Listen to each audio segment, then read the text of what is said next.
her art and asking her about piano and all that jazz. I don't think we need to spend 5 hours on that, but I do want to say, so before I dive into him talking about her portfolio, there is a moment when she's describing like the time that's passing between the first fireside scene and the second fireside scene, and about how people came to the Thornfield to speak with Rochester. And she says she like overheard this. At one point, he got her portfolio and he showed it to other people. And I'm like, dude, you have such a crush on this girl. You're like, oh my God, look at these really cool pictures that this girl I hired drew. Like, she's so talented, right? Like, he's showing it off to others. You could just hear, can't you just hear that conversation of him like at dinner being like, you know what's cool about art is that my governess did these drawings, and you can just see the like skeptical, okay, whatever faces. Like, and he's we like, no, weren't no, talking no, about they're that. actually like super good.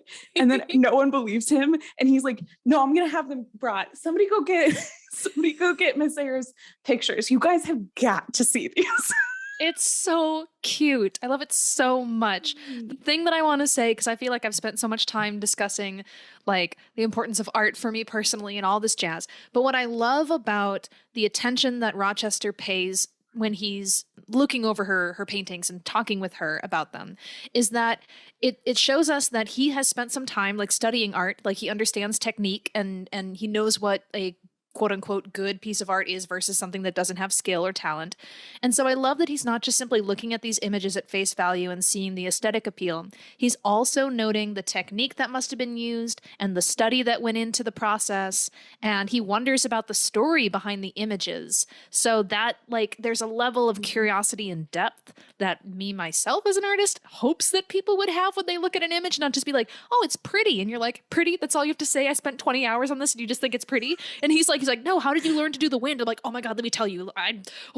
Thank you for asking. Like that level of detail and attention to that is beautiful. I feel like the energy I bring to talking about your art is very Mrs. Fairfax of me. I come in and I'm like, this is so good. It looks like people. Am I right?